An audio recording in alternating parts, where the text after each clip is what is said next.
আমি নেসারাবাদে ভর্তি হওয়াটা আমার জীবনের সব থেকে এরপরে টার্নিং পয়েন্ট। সেই গল্পটা আপনাদের সাথে করতে হবে অনেক কারণে।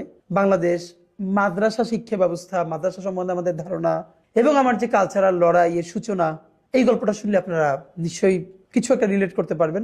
আমি আপনাদেরকে নেসারাবাদের গল্প বলবো। যখন আমি ক্লাস 4-এ ভর্তি হলাম, ঝালকাঠি এনএস কামিল মাদ্রাসা বা নেসারাবাদ মাদ্রাসার সেই গ্লোরি আজকে নাই, এখনটার সময় নাই। আমাদের সময়ে মাদ্রাসার গোল্ডেন এইজটা ছিল। আমি যখন ভর্তি হয়েছি তখন সেখানে 5,000 স্টুডেন্ট, মানে অলমোস্ট সবাই, 4,000-এর বেশি শিক্ষার্থী আবাসিকে থেকে পড়তো। সারা বাংলাদেশের সব থেকে স্কিল টিচারদেরকে সেখানে একত্র করা হয়েছিল। আমাদের বাংলাদেশের মাদ্রাসা বলতে যা, আপনি এইখানকার গল্প শুনলে আপনি সেটা রিলেটই করতে পারবেন না, যদিও exception cannot be an example. এটাই সারা বাংলাদেশের সমস্ত মাদ্রাসার গল্প না। আমার ভীষণ মনে পড়ে যে এই মাদ্রাসার, মানে আমরা যারা একসাথে পড়েছি, ঢাকা মেডিকেল থেকে শুরু করে সলিমুল্লাহ মেডিকেল, বুয়েট, ঢাকা ইউনিভার্সিটি, বাংলাদেশে এমন কোনো ইউনিভার্সিটি নাই যেখানে এই মাদ্রাসা থেকে আমাদের বন্ধুরা, ছোট ভাই বড় ভাইয়েরা সারা দেশের বিভিন্ন ইউনিভার্সিটিতে, মেডিকেল কলেজে, ইঞ্জিনিয়ারিং ইউনিভার্সিটিতে পড়েন নাই। শুধু না, অনেকে এখানে ফ্যাকাল্টি হয়েছেন বিভিন্ন ইউনিভার্সিটির। যখন আমি নেসারাবাদে ভর্তি হই, এর আগে তো থেকে আমি নলছিটিতে যখন থাকি, তখন ফাঁকে বলতে ভুলে গেছি কিভাবে যেন আমাদের উপজেলা শহরটা তখন থেকে দেখতাম যে বেশ কালচারালি অ্যাক্টিভ ছিল। আজকে আমার মনে, আমার এলাকারও কেউ মনে আছে কিনা, কিন্তু আমার মনে পড়তেছে আমাদের উপজেলায় দুটো লোকাল ব্যান্ড ছিল। একটা হলো লোকালয় আর একটা হলো তেপান্তর। মানে আমাদের এলাকার ভাইয়েরা ড্রাম টাম বাজাতেন, গান টান গাইতেন। তো ওনারা মাঝে মধ্যে চৌমাথায়, মার্চেন্ট স্কুলের মাঠে, এখানে সেখানে ছোট ছোট কনসার্ট করতো এলাকার ভাই বন্ধুরা মিলে। এবং আমি লুকাই লুকাই সেটা দেখতে চাইতাম, কারণ আব্বার ছেলে হিসেবে কনসার্ট দেখতে চাইতেছি, এটা তো খুবই বিপজ্জনক। তো আবার যেই বন্ধুরা তারা একটু আড়াল করে রাখতো আমারে, আমি লুকাই লুকাই দেখতে চাইতাম। কেন যেন ছোটবেলা, আজকে গল্প চলে মনে পড়ে যে এই যে ব্যান্ডে যে ড্রাম বাজায়, আমার ছোটবেলা মনে হইতো কি আমি বড় হইলে ড্রাম বাজাবো। মানে এই যে এখন তো ড্রাম ছোট হয়ে গেছে, বড় সেট ড্রামের এরকম করে বাজাচ্ছে, আমার কাছে ভীষণ ভালো লাগতো। এবং এত ভালো লাগতো, বাসায় এসে মুড়ি রাখার যে বড় বড় বইয়াম আছে, এইরকম 3-4টা রেখে স্টিক নিয়ে ইচ্ছে মতো বাজাইতাম, এরকম করতাম। তো এইটা কেন বলা যে নর্থসিটিতে তখন আমি মিলাদুন্নবী থেকে শুরু করে বিভিন্ন সাংস্কৃতিক অনুষ্ঠান ক্লাস 2-3 থেকেই নাম দিতাম। উপস্থিত বক্তৃতা, কবিতা, এগুলোতে নাম দিতাম। মফস্বল শহরে পুরস্কার পেতাম, 3 পর্যন্তই পেতাম। তো নেসারাবাদে যখন আসি, নেসারাবাদ আমাকে সুযোগ তৈরি করে দিল বিরাট একটা সাংস্কৃতিক চর্চার। একে তো এখানে পড়াশোনাটা ছিল বাংলাদেশের সেরা পড়াশোনা, মাদ্রাসার ডিসিপ্লিন একদম, মানে আমরা মানে অসাধারণ, মানে ভীষণ discipline, almost army training, punctuality যাকে বলে, এই ট্রেনিংগুলো এখানে ছিল। এর সাথে পড়াশোনাটা ছিল অসাধারণ, মানে দেশের সেরা শিক্ষকরা ওখানে পড়াতেন। কিন্তু পড়াশোনা, ডিসিপ্লিন অন্য অন্য আরো অনেক প্রতিষ্ঠানেও হয়তো ছিল, কিন্তু এইখানে যেটা শখীয় একটা ব্যাপার ছিল, এখানকার সাংস্কৃতিক বোঝাপড়া। বাংলাদেশে আর কোনো মাদ্রাসা তখন ছিল কিনা জানি না, আমাদের মাদ্রাসার যে বার্ষিক বিচিত্র অনুষ্ঠান হতো, রবীন্দ্রসঙ্গীত, নজরুল সঙ্গীত, ভাওয়াইয়া, ভাটিয়ালি, লোকগীতি, জারি থেকে শুরু করে একক অভিনয়, এমন কোনো পালাপর্ব নাই যেটার উপরে প্রতিযোগিতা হতো না। এবং বক্তৃতা, কবিতা, এগুলো তো আছে। আমাদের যে বার্ষিক বিচিত্র অনুষ্ঠানটা ওখানে হতো অনেক বড় করে। সেখানে একই মঞ্চে প্রথমে আরবি নাটিকা, তারপরে ইংলিশ নাটিকা, এরপরে বাংলা নাটক মঞ্চস্থ হতো। এমনকি আমার সর্বশেষ মনে পড়ে রবীন্দ্রনাথের মুকুট নাটকটা মঞ্চস্থ হয়েছিল। অবশ্যই নারী ক্যারেক্টার ছাড়া, নারী ক্যারেক্টারকে অন্যভাবে পোট্রে করা হতো। এবং সেখানে বরিশালের বিভাগীয় কমিশনার, ডিসি থেকে শুরু করে সবাই উপস্থিত থাকতেন লম্বা সময় ধরে, মানে অসাধারণ। আমার যেটা মনে পড়ে যে এই বিচিত্র অনুষ্ঠানে ছোটবেলা থেকে আমি উপস্থাপনা করতাম, ছোটবেলা থেকে আমি খুব ভালো উপস্থাপনা করতাম। আমি যখন মঞ্চে দাঁড়ালে ডায়াসে আমাকে দেখা যায় না, পাশে দাঁড়াতে হয়, তখন থেকে আমি উপস্থাপনা করি, মানে ক্লাস 4 থেকে। আমার মনে হচ্ছে আমার উপজেলায় যেসব মাহফিল হতো, আমাকে আব্বার কাছে বলে নিয়ে যেত মাহফিল উপস্থাপনা করার জন্য। নেসারাবাদে গেছি পরে এই সমস্ত সাংস্কৃতিক অনুষ্ঠান একদম ছোটবেলা থেকে ইন্টার পর্যন্ত, যেহেতু আমি ওখানে ইন্টার পর্যন্ত পড়েছি, আমাকে উপস্থাপনা করতে দিত। সবাই ভীষণ ভালোবাসতো, আদর করতো। এবং আমি যখন খুব ছোট, মানে তখন মাইক হাতে নিয়ে মঞ্চে এক পাশে দাঁড়িয়ে উপস্থাপনা করতাম, ডায়াসে আমাকে দেখা যেত না। আমার মনে আছে যে আমাদের যে বার্ষিক অনুষ্ঠানটা হতো, আমি সাধারণত উপস্থিত বক্তৃতা, বিষয়ভিত্তিক বক্তৃতা, বাংলা, ইংরেজি, আরবি, কবিতা আবৃত্তি, একক অভিনয়, রচনা, কুইজ, এগুলোতে নাম দিতাম। আমার বড় ভাই, যিনি আমার অনেক বড়, তিনি ভীষণ ভালো গাইতেন। তিনি বক্তৃতা থেকে শুরু করে এগুলো তো ভীষণ ভালো করতেনই, এর সাথে নজরুল সঙ্গীত, রবীন্দ্রসঙ্গীত, নাতে রাসুল, হামদ, নাত, এগুলো ভীষণ ভালো করতেন, অনেক পুরস্কার পেতেন। আমার মেজো ভাই, তিনি ভালো বক্তৃতা করতেন। আমার মনে আছে একবার এমন হয়েছে যে বার্ষিক বিচিত্র অনুষ্ঠানে যখন পুরস্কার দেওয়া হচ্ছে, আমি ক শাখায়, মানে ক্লাস 5-এ পড়ি, আমার মেজো ভাই খ শাখায়, আমার বড় ভাই গ শাখায়। মানে পুরস্কারে শুধু নাম ঘোষণা করছে, মানে ক শাখায় প্রথম আমি বক্তৃতায়, খ শাখায় আমার মেজো ভাই, গ শাখায় আমার বড় ভাই, মানে সিরিয়াল দিয়ে শুধু আমরা 3 ভাই যাচ্ছি। তো প্রিন্সিপাল হুজুর থেকে শুরু করে সবাই, মানে এটা একটা কেমন ব্যাপার। আজকে আমি খুবই অনার্ড ফিল করি যে এমন একটা সময়ের মধ্য দিয়ে আমরা বড় হয়েছি। নেসারাবাদের মাহফিল হতো বছরে একবার, লক্ষর উপরে মানুষ হতো, লক্ষাধিক মানুষ হতো। 2 দিন ব্যাপী মাহফিল। আল্লামা সাইদি সাহেব থেকে শুরু করে বাংলাদেশের প্রতিটি যশ আলেমরা সেই মাহফিলে যেতেন। আমি যেরকম বিচিত্র অনুষ্ঠানে উপস্থাপনা করতাম, একই সাথে মাহফিলের সময়ও আমাকে দিয়ে আমার শিক্ষকরা উপস্থাপনা করাতেন। আমার ভীষণ, মানে আমি অবাক হই যে এবং আমি সম্ভবত সেই সব ছাত্রদের একজন যারা শিক্ষকদের এত ভালোবাসা জীবনে পেয়েছে, এত ভালোবাসা। মানে হাজারো গল্পের মধ্যে আমি নিশ্চয়ই 2 জন শিক্ষকের নাম এখন বলবো, 3 জন শিক্ষকের নাম। একজন হচ্ছে পিরোজপুরি হুজুর, যিনি এখন শিক্ষা ক্যাডারে কর্মরত আছেন, একজন বিন্নাপাড়ার স্যার, আরেকজন শরীয়তপুরি হুজুর। এদের গল্পটা আমি শুধু নামটা বলে রাখলাম। আমার একটা গোল আছে, ওই গোলটা কোনোদিন পরিপূর্ণ হলে আমি তাদের কথা বলবো যে কেন আমি তাদের নাম বললাম। আমি খুবই এলোমেলো গল্প বলছি। ধরেন আপনারা আমার সাথে বসে আছেন, আমি গল্পবাজ মানুষ, আমার ভাই বোনদের খুব মনোযোগ দিয়ে গল্প শোনে, তো আমি আপনাদের সাথে গল্পই করছি যে এলোমেলো ভাবে। নেসারাবাদে আমরা জীবনের শ্রেষ্ঠ সময়টা কাটিয়েছি। এই যে আজকে ধরেন আমাদের যতটুকু রাজনৈতিক সচেতনতা, নির্বাচন তো আরো অনেক ছোট ব্যাপার। নর্থ সিটিতে থাকতে যে বুনিয়াদটা আমি, মানে প্রথম সংস্পর্শে আসলাম বিএনপি পার্টি অফিস, নির্বাচন, এগুলো দেখে দেখে দুটো ব্যাপার বলে রাখা দরকার। যে আমাদের বাসায় ভীষণভাবে, মানে আমরা সব ভাই বোন, আমরা প্রচন্ড এখনো গল্পবাজ। আমরা যদি ভাই বোন একত্র হই, আমাদের রাত কেটে যায় গল্প করতে করতে। আমাদের ভাষায় ভীষণ গল্প হতো ভাই বোন সবাই মিলে, এবং রাজনৈতিক গল্প হতো ভীষণ। এটা আমাদেরকে ভীষণ কাজে লেগেছে তখন। আব্বা আমাদের সাথে রাজনীতি নিয়ে গল্প করতেন, আমরা ভাই বোন সবাই। এবং পরিবারের ব্যাপারে সব থেকে আমার একটা যেটা ভালো লাগা, যে আমরা ভাই বোন ঘন্টার পরে ঘন্টা, যখন আমরা হোস্টেল থেকে বাড়ি ফিরতাম, একসাথে গল্প করতাম। কিন্তু সেই গল্পগুলো এত প্রাণবন্ত ছিল। আমার বড় ভাইয়ের পিএইচডি থিসিস কদ্দূর গেছে, মেজো ভাইয়ের পড়াশোনার কি অবস্থা, ছোট আপুর হোস্টেল কেমন চলে, এই আমি সর্বশেষ কোন প্রতিযোগিতায় অংশ নিলাম, সামনে কোন প্রতিযোগিতা আছে, অথবা আগামীকাল আমার একটা প্রতিযোগিতা আছে, বক্তৃতা বাসায় প্র্যাকটিস করছি, কবিতাটা পড়ে শোনাচ্ছি, আমার আরেক ভাই, বড় ভাই ঠিক করে দিচ্ছেন, ছোট আপু শুনছেন। এই পুরো চর্চাটা বাসায় ভীষণভাবে ছিল। কিন্তু যেটা হয়েছে, নেসারাবাদ এমন বড় একটা পরিসর তৈরি করে দিল, যেটা বিকশিত হতে ভীষণ সাহায্য করলো। নেসারাবাদে সর্বপ্রথম গিয়ে দেখি সেখানে ছাত্র সংসদ নির্বাচন হয় বিরাট আয়োজনে, 5,000 স্টুডেন্ট, ভিপি, প্রভিপি, জিএস, এজিএস, এগুলো। এবং প্রতি ক্লাসে আবার ইউনিট বলতো এগুলোকে, এক একটা ক্লাস এক একটা ইউনিট। যেমন এক একটা ক্লাসের নাম ছিল ইবনে সিনা ইউনিট, শরিয়াতুল্লাহ ইউনিট, তিতুমির ইউনিট, হ্যাঁ, এক একটা ক্লাসের। তো এই এক এক ইউনিটে আবার ক্লাস পরিচালক, সহকারী পরিচালক, অর্থ পরিচালক, রিপোর্টার। কারণ নেসারাবাদের প্রতি ক্লাস শেষে, এই গল্পটা আপনাদের এই জন্য লম্বা করে বলি, বৃহস্পতিবারের চতুর্থ পিরিয়ডের পরের 1 ঘন্টা সাপ্তাহিক জলসা অনুষ্ঠান হতো। আমরা বলতাম সাপ্তাহিক জলসা। এই অনুষ্ঠানে কিরাত, হামদ, নাত, এরপরে নজরুল সঙ্গীত, রবীন্দ্রসঙ্গীত, লোকসঙ্গীত যত আছে, অথবা নাটিকা, একক অভিনয়, এগুলো হতো। এবং এই অনুষ্ঠান পরিচালনা করার জন্য কারা কিভাবে করবে, ছাত্র সংসদ নির্বাচনের সময় ক্লাসের ইউনিট নির্বাচন হতো।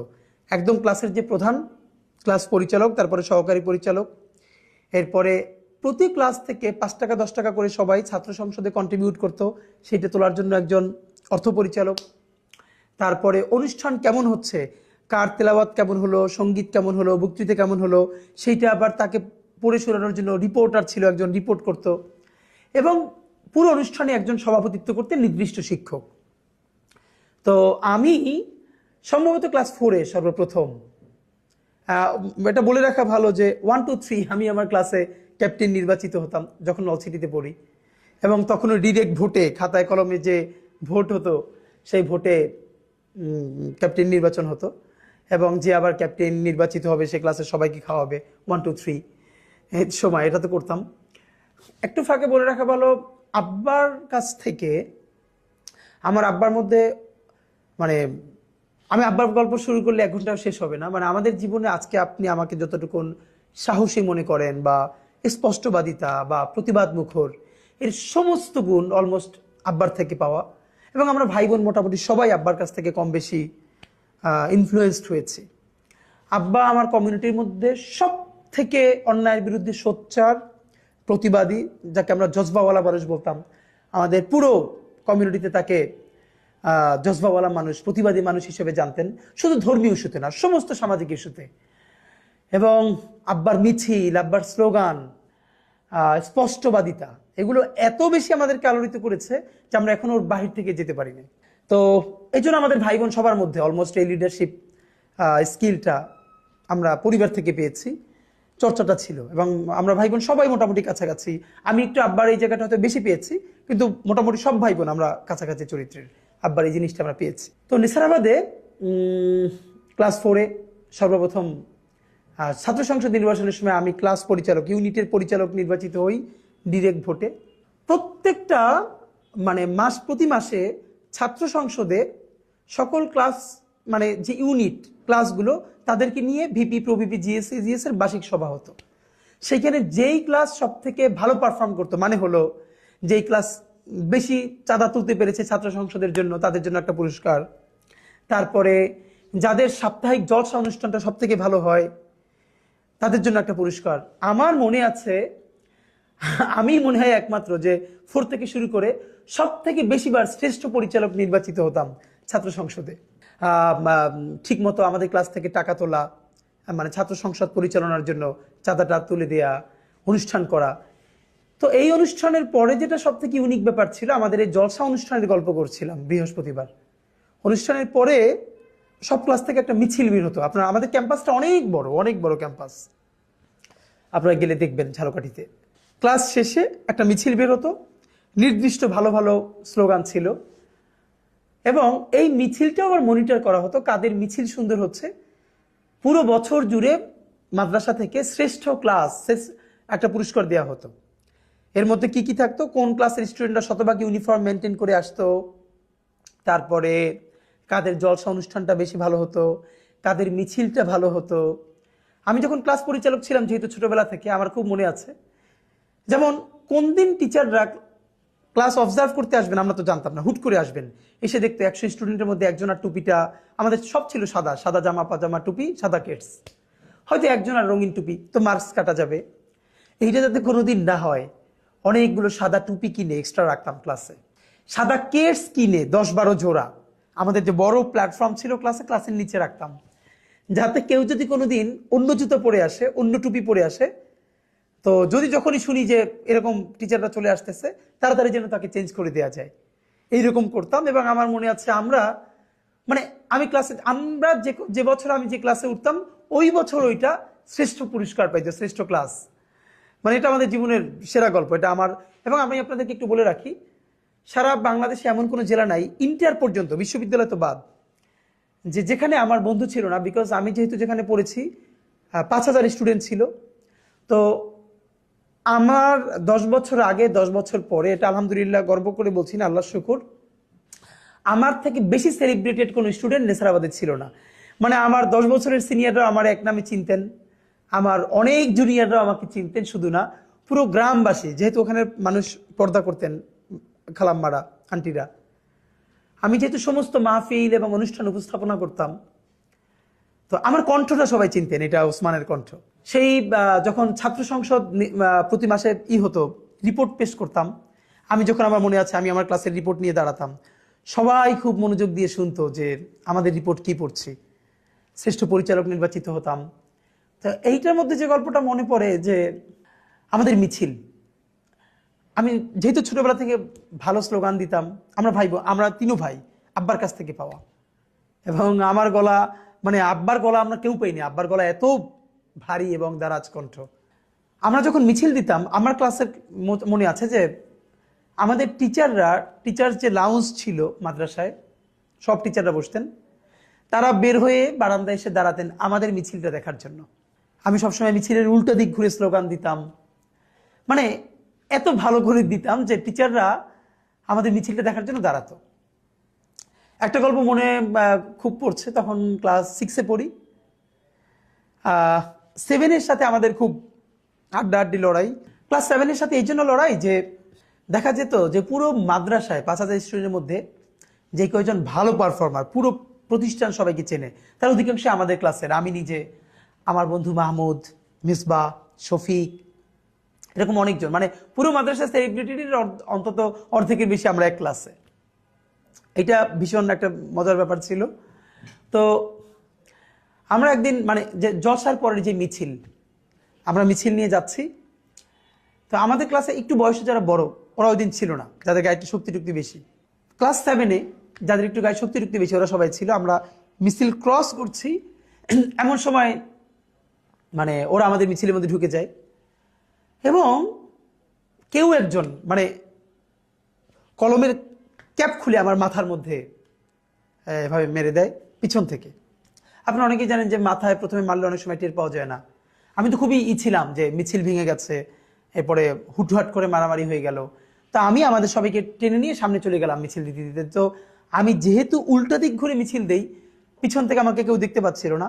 হঠাৎ একজন অন্য দিক থেকে দৌড়ে এসে আমার পিঠে হাত দিল এবং দেখা গেল পুরো মাথা থেকে রক্ত পড়ে পিঠ ভিজে গেছে, লাল হয়ে গেছে। সেরকম হাত দিয়ে আমার সামনে আনার পরে দেখলাম, মানে এরকম কলম মারার পরে পিছন থেকে রক্ত, একদম পিঠ লাল হয়ে গেছে, সাদা জামা। এরপর তো মানে একদম যা হওয়ার, সবাই প্রিন্সিপাল হুজুরের কাছে চলে গেছে, এটি করলো। তারপরে ক্লাস 7 আমার পুরো ট্রিটমেন্টের খরচ দিল, সব মিলে টিলে। মানে এটা বলা যে আমাদের কি জার্নিটা ছিল। মাঝে মধ্যে ওরা আমাদের ক্লাসের সামনে ফুলের টপ ভেঙে ফেলতো যাতে আমরা ফার্স্ট না হই। আমরা আবার কান্নাকাটি করে বিচার টিচার দিতাম, কিন্তু আমাদেরকে আটকাইতে পারতো না, বিকজ ওদের কাছে শক্তি বেশি ছিল। কিন্তু পারফরমেন্সের দিক থেকে আমাদের ক্লাসের পারফরমেন্স অনেক বেশি ছিল। এরকম করে করে করে করে 9-10 পর্যন্ত দাখিল পরীক্ষা দিয়ে ফেললাম। মানে অসাধারণ। আমি নিসারাবাদের গল্প বলতে শুরু করলে ফাঁকে একটা অসাধারণ গল্প আপনাদেরকে বলি নাই, মনে পড়ছে কেবল। ক্লাস যখন 8-এ পড়ি, তখন মনে হলো একটা পত্রিকা বের করব, মাসিক পত্রিকা। মাথায় ঘুরপাক খেলো, পুরো ক্যাম্পাস জুড়ে লিখে লিখে। এর আগে আমরা প্রচুর দেয়ালিকা বের করতাম, অনেক সুন্দর করে দেয়ালিকা বের করতাম, সেই দেয়ালিকার মোড়ক উন্মোচন করতাম।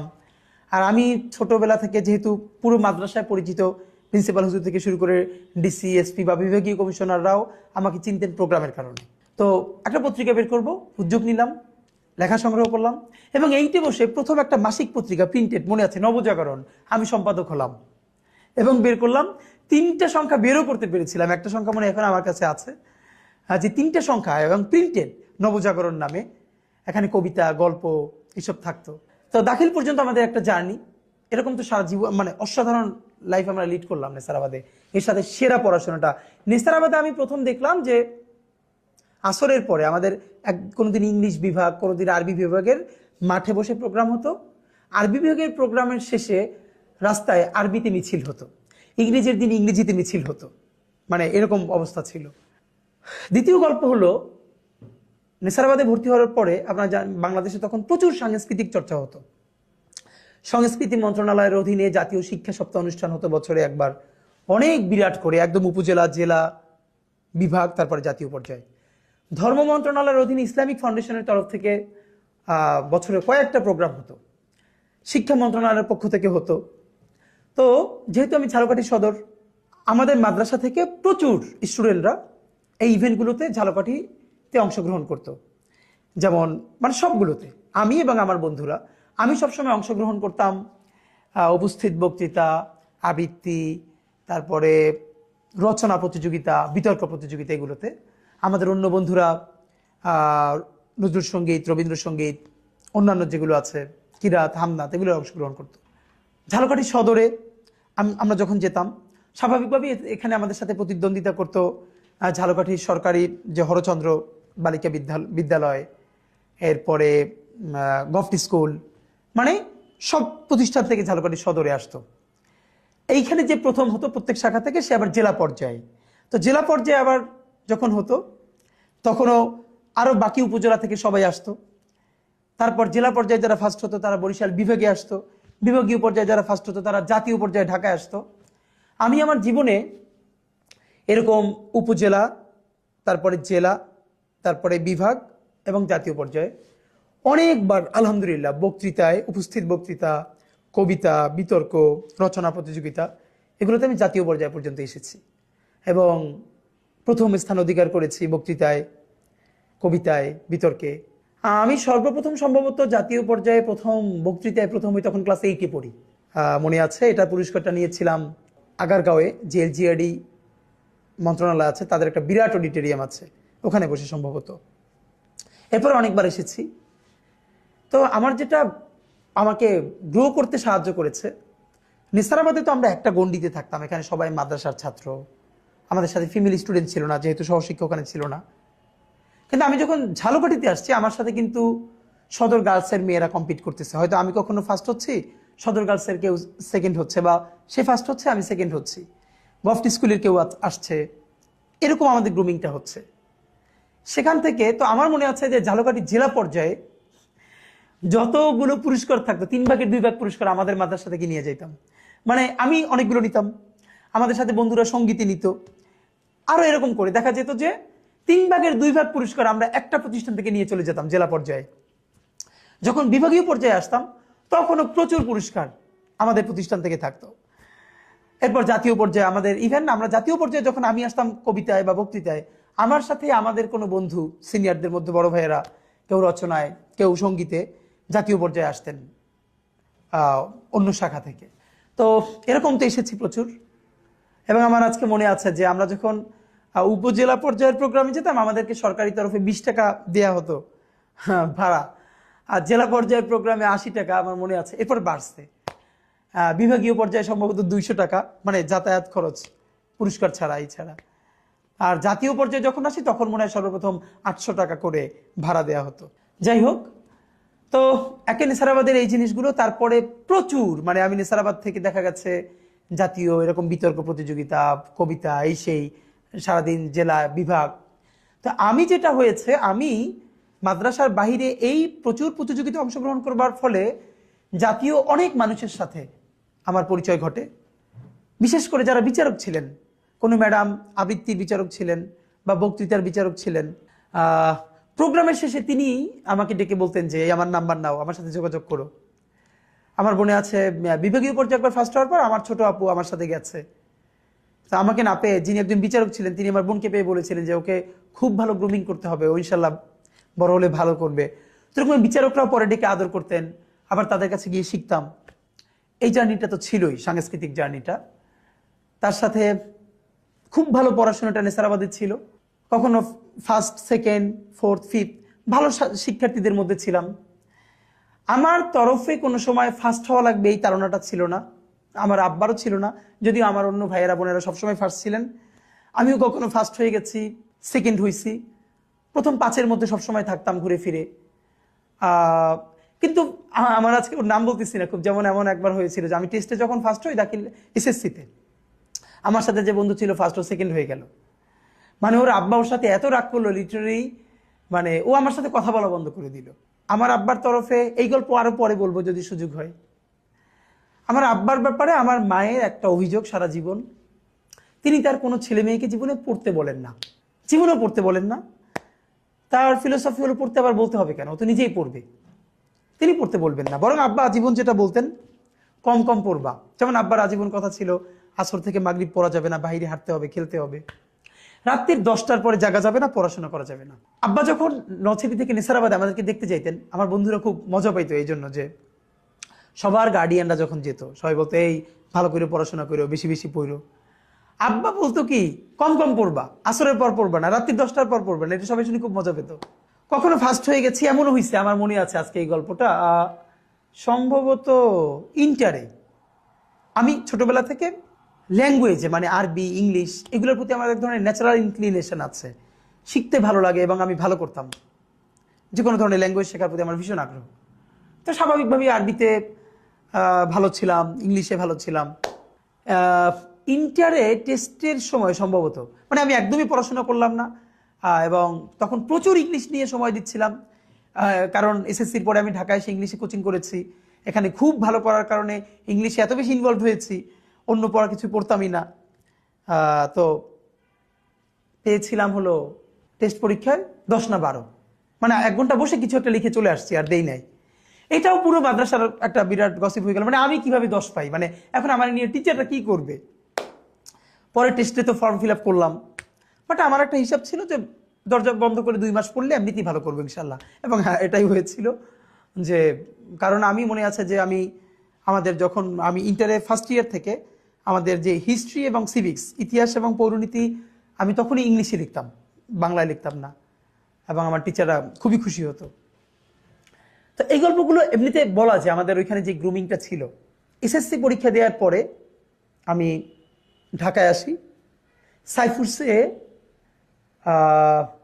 ইংলিশ স্পোকেন, ফনেটিক্স, প্রেজেন্টেশন এগুলোর উপরে কোচিং করি। এবং তখন সাইফুরস খুব নাম করা, সারা ঢাকার সমস্ত ব্রাঞ্চ মিলে ওদের একটা কম্পিটিশন হলো, ডিবেট কম্পিটিশন সর্বশেষ, মৌচক এবং পান্থপথ। এবং কিভাবে যেন হতে হতে হতে হতে মানে আমি যাদের সাথে ছিলাম আমার টিমে, মৌচক এবং 3 জন ছিল ফিকারুন্নেসার, একজন আইডিএলের, আর আমি একমাত্র হুজুর। তখন পান্থপথের সাথে ডিবেট হলো এবং আমাদের টিম উইন করলো এবং আমি বেস্ট স্পিকার হলাম। এটা আমার জীবনের খুবই একটা দারুণ গল্প, যে তখন আমি জামা পাজামা টুপি পরি। সবাই ভেবেছিল এসএসসির পরে আমি ঢাকায় কলেজে ভর্তি হয়ে যাব, আর ঝালকাঠিতে ব্যাক করব না। আমাদের যিনি ফনেটিক্সের ক্লাস নিতেন, যিনি ঢাকা বিশ্ববিদ্যালয়ে ইংলিশের শিক্ষক ছিলেন, আলিফ স্যার, মনে আছে। তো উনি যখন জিজ্ঞেস করলেন, আমি বললাম না, আমি আবার কি মাদ্রাসায় ভর্তি হব। উনি বললে খুব একটু আপসেট হলো যে কেন তুমি, মানে সবাই প্রত্যাশা করছিলেন যে আমি যেহেতু পরে ঢাকা বিশ্ববিদ্যালয়ে পড়তে চাই, তাহলে আমার তো একটা কলেজে ভর্তি হয় ভালো। কিন্তু আমার মনে আছে আমি উত্তর দিয়েছিলাম যে আমার বন্ধুরা যারা এখন এখানে ফিকারুন্নেসার আছে, অথবা নটরডেমে ভর্তি হবে, হলি ক্রসে ভর্তি হবে, যারা একসাথে কোচিং করেছে, ওরা সবাই ভালো ইংলিশ জানে, বাংলা জানে, কিন্তু আরবি তো জানে না। আমার ভালো লাগার ব্যাপার হলো আমি তো ইংলিশটাও জানি ওদের মতো করে মোটামুটি, মাশাল্লাহ, বাংলাটাও জানি, কিন্তু আমি যে আরবিটা শিখছি, এটা যে আর একটা এফিসিয়েন্সি আমার মধ্যে আছে, এইটা তো ওদের নাই। সুতরাং আমি এটা আরো গ্রো করতে চাই। তো এইটা শুনে উনি খুব খুশি হয়েছিলেন। আবার ব্যাক করলাম এসএসসির পরে, আলিমের এসারাবাদে আবার ভর্তি হলাম। আলিমটা আমি পড়াশোনা করিনি, একদম একাডেমিক পড়াশোনা। আমি প্রচুর ইংলিশ ফনেটিক্স নিয়ে সময় দিলাম। সময় পেলে ঢাকায় চলে আসতাম, আমার সেই টিচারদের সাথে ক্লাস করতাম। এবং ইন্টার সেকেন্ড ইয়ারে লাকিলি ঝালকাঠিতে ঢাকা থেকে একটা প্রতিষ্ঠান গেল, স্যাঙ্গুইন ল্যাঙ্গুয়েজ ক্লাব, তারা স্পোকেন ফনেটিক্স শেখাবে এবং তারা টিচার নিবে। আমিও কৌতূহলবশত অ্যাপ্লাই করলাম এবং মানে তখন ভালো ইংলিশ বলতাম, তারা আমাকে টিচার হিসেবে মানে নিয়ে নিল। আমি তখন ইন্টারে পড়ি, আমার মনে আছে। এবং সেখানে যারা ভর্তি হয়েছে পরে স্পোকেনে, ফনেটিক্সে, সবাই ইন্টারের চেয়ে, মানে কেউ বরিশাল বিএম কলেজে অনার্স পড়ে, মাস্টার্স পড়ে।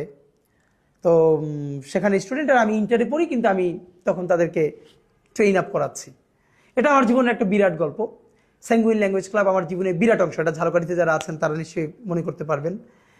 এবং আমি স্যাঙ্গুইনের সাথে সেই ইন্টার থেকে শুরু করে আমি ঢাকা বিশ্ববিদ্যালয়ে যতদিন পড়েছি ততদিন পর্যন্ত বছরে একবার গিয়ে স্যাঙ্গুইন ল্যাঙ্গুয়েজ ক্লাবে, বছরে একদিন 7 দিন আমি একবার গিয়ে 7 দিন সেখানকার টিচার্স ট্রেনিং করাতাম। এই সম্পর্কটা আমি ধরে রেখেছিলাম, কারণ ওটা আমার প্রফেশনাল জার্নি শুরু। আরেকটা মজার ব্যাপার হলো, আমার লাইফের প্রথম প্রফেশনালি মানে আমার স্টুডেন্ট হলো আমার বন্ধুরা। যখন ইন্টারে পড়ি আমাদের 1 মাস ছুটি দিল রোজার মাসে। আমি যেহেতু আলহামদুলিল্লাহ ইংলিশে ভালো, আমার সব বন্ধুরা ধরে বললো 50 জন যে নেসারাবাদে, যে আমরা যেহেতু বাড়ি যাব না, তুইও থাক, আমাদেরকে ইংলিশ পড়া, স্পোকেনটা পড়া। এবং আমরা সেটা শুরু করলাম। আমাদের মাদ্রাসার অনুমতি নিয়ে আমাকে একটা ক্লাসরুম দেওয়া হলো। আমার বন্ধুরা 50 জন ক্লাস করে, আমি ওদেরকে পড়াই, সারাদিন রাত্রিরে একসাথে দুষ্টমি করি এবং দিনে আবার ক্লাস করাই। তো 2-1 জন টিচার তো একটু বাঁকাভাবে নিলেন। এইটাকে চ্যালেঞ্জ আকারে নিয়ে লাইফে আসলে খুব খুব মনে প্রাণে চাইলে না আল্লাহ সহজ করে দেন। এটা প্রথম প্রমাণটা আমার লাইফে ঘটলো তখন। রোজার মাস, আমার 2-3 জন টিচার তারা একটু এটা ভালোভাবে নিলেন না, বাকিরা সবাই ভীষণ সাপোর্ট করলেন। তা আমি এত চ্যালেঞ্জ আকারে নিলাম যে আমি এইখান থেকে একটা আউটপুট দেখাতে চাই যে আমরা কি করলাম। আগে দিনে ক্লাস করতাম 10টা থেকে 1টা, এরপরে বাড়ালাম বিকেলেও 3টা থেকে আসর, এরপর ইফতার। শেষের সপ্তাহ শুরু করলাম যে তারাবির পরে রাত্রির 11টা থেকে ক্লাস শুরু করে অলমোস্ট 1টা-2টা পর্যন্ত। আমি তখন শারীরিকভাবে ভীষণ অসুস্থ, কিন্তু আপনি যখন ভীষণ মনে প্রাণে কিছু চাইবেন এবং করতে চাইবেন, আল্লাহ ওই শক্তি দিয়ে দেয়। আমার মনে আছে এই পুরো রোজার মাস আমি এত অসুস্থ, সকালে ক্লাস করাই, বিকেলে ক্লাস করাই, রাত্রিরে ক্লাস করাই, আমি একা, আমার বন্ধুরা আমার সাথে ক্লাস করে, বিকজ আমি চাচ্ছিলাম যাবার আগে একটা প্রোগ্রাম দিব এবং সেখানে আমি এই জিনিসগুলো পারফর্ম করাতে চাই আমার বন্ধুদেরকে দিয়ে, সব টিচারদেরকে দাওয়াত দিয়া। এবং আলহামদুলিল্লাহ 25শে রমজান যখন শেষ করলাম, আমাদের অনেক টিচারদেরকে দাওয়াত দিলাম সমাপনী অনুষ্ঠানে। 8 থেকে 10 জন আমরা স্পিকার, আমাদের যারা আমাদের বন্ধুরা ক্লাস করলো, তারা সেখানে ইংলিশে প্রেজেন্টেশন দিল। মানে গ্রেট। আমি আল্লাহর কাছে এত মানে শুক্রিয়া যে আমাদের পুরো টিচাররা অবাক হয়ে গেছেন এটা দেখে। এবং আমার যে বন্ধুরা 8-10 জন সেখানে খুব ভালো, যাদেরকে আমি গ্রুমিং করার সুযোগ পেয়েছিলাম, তাদের অলমোস্ট সবাই একই সাথে আমরা আবার ঢাকা ইউনিভার্সিটিতে ভর্তি হয়ে গেছি। এবং আমার এই বন্ধুরা এখন আমাকে স্বাভাবিকভাবে বন্ধুরা তুমি করে ডাকার কথা, কিন্তু তারা আমাকে আপনি করে ডাকে। এটা অনেকেই জিজ্ঞেস করে এটা কেমন কথা। এই কারণ হলো ওই যে আমি যখন ক্লাস নিতাম, তো ওদের একটা ব্যাপার যে যেহেতু আমি ক্লাস নিছি লম্বা সময়, তোরা আমাকে আপনি ডেকে আনন্দ পায়। তো এরকমই আমরা বন্ধুরা। তো এই গল্পটা এই জন্য বললাম যে আমার সাংস্কৃতিক যাত্রাটা একটা ধরা, আমার সেই ছাত্র সংসদ নির্বাচন, বিএনপির মিছিল, এইটা একটা জার্নি। এরপরে আমি আমার বন্ধুদেরকে পড়ানো, তারপরে ঝালকাঠি স্যাঙ্গুইন ল্যাঙ্গুয়েজ ক্লাবে ক্লাস নিতে শুরু করা, টিচার হিসেবে আলহামদুলিল্লাহ খুব নাম করে ফেলা, এই সব জার্নিগুলো আমাকে আমি হতে সাহায্য করেছে। এর সাথে আমার পরিবার। নেসারাবাদ থেকে এবার বের হয়ে যাব, যে গল্পটা বলা দরকার। ইন্টারে পড়ি যখন, সম্ভবত 2007-08-এর গল্প। ঢাকা বিশ্ব 111 চলে, তখন ইমার্জেন্সি চলে দেশে, সমস্ত মিছিল মিটিং দেশে নিষিদ্ধ। ঢাকা বিশ্ববিদ্যালয়ে হঠাৎ করে একটা নিয়ম করলো, মাদ্রাসা শিক্ষার্থীরা 5টা ডিপার্টমেন্টে ঢাকা বিশ্ববিদ্যালয়ে ভর্তি হতে পারবে না। সম্ভবত এর মধ্যে law, English, women and gender studies, journalism, এরকম কয়েকটা ডিপার্টমেন্টে মাদ্রাসা শিক্ষার্থীরা ভর্তি হতে পারবে না। তখন আমি ইন্টার ফার্স্ট ইয়ারে পড়ি।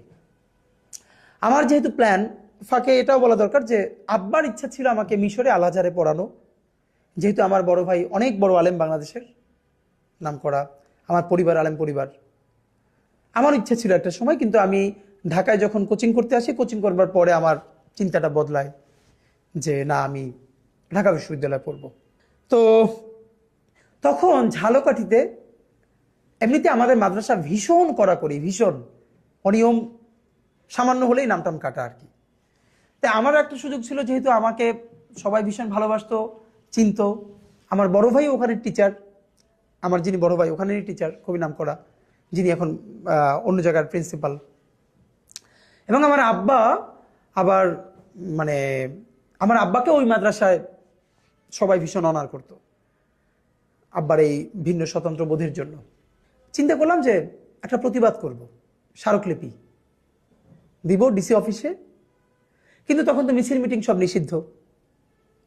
আমাদের মাদ্রাসা থেকে ঝালকাঠি শহর 2-3 কিলোমিটার দূরে, প্রায় অন্তত 3 কিলোমিটারের মতো, 2 কিলোমিটার তো হবেই, মানে এটা শহরের পাশে। ডিসি অফিসে স্মারকলিপি দিব, প্রতিবাদ জানাবো। যেহেতু আমরাও ঢাকা বিশ্ববিদ্যালয়ে ভর্তি হতে চাই, তাহলে তো ডিপার্টমেন্টগুলো বন্ধ হয়ে যাবে। কিন্তু ওখানে যে কোনো ধরনের প্রতিষ্ঠানের বাইরে এরকম মিছিল মিটিং অনুমতি ছাড়া খুবই নিষিদ্ধ। আবার দেশে চলে ইমার্জেন্সি, প্রতিষ্ঠান তো ভীষণ বিপদে পড়ে যাবে। আমি কোনো শিক্ষককে জানতে না দিয়ে আমার বন্ধুদেরকে নিয়ে এক রাতের সিদ্ধান্তে ঝালকাঠি শহরে গিয়া, বাদল আর্ট মনে আছে যিনি ব্যানার লিখতেন, তখন তো আর এভাবে ডিজিটাল প্রিন্টিং নাই, রাত্রির 11টায় গিয়ে তার বাসায় পাঠিয়ে বিরাট একটা ব্যানার লেখাইলাম ঘুম থেকে উঠেয়া। অন্য বন্ধুদেরকে, আমাদের যে বোর্ডিং ছিল আশপাশ থেকে, বাঁশ কেটে কেটে প্ল্যাকার্ড, তারপরে ঝালকাঠি শহর থেকে এরকম কাগজ কিনে এনে সারা রাত গোপনে প্ল্যাকার্ড লেখাইলাম, ব্যানার করে আনলাম, সবাই সংঘবদ্ধ করলাম যে সেদিন হলো বৃহস্পতিবার, ক্লাস একটু আগে ছুটি হয়ে যাবে জলসা অনুষ্ঠানের পরে, বের হয়ে আমরা মসজিদের সামনে থেকে মিছিল শুরু করে দিব। মিছিল শুরু করলে তো আমাদেরকে আটকাতে পারবে না, আমরা মিছিল করে ফেলবো, তারপরে যা হয় হোক, সব দায়িত্ব আমার, আগে জানলে তো আটকাই দিবে। আমাদের ক্লাস, আরো অনেক ক্লাসকে আমি আস্তে আস্তে আস্তে আস্তে কানেক্ট করে ফেললাম, বলে রাখলাম।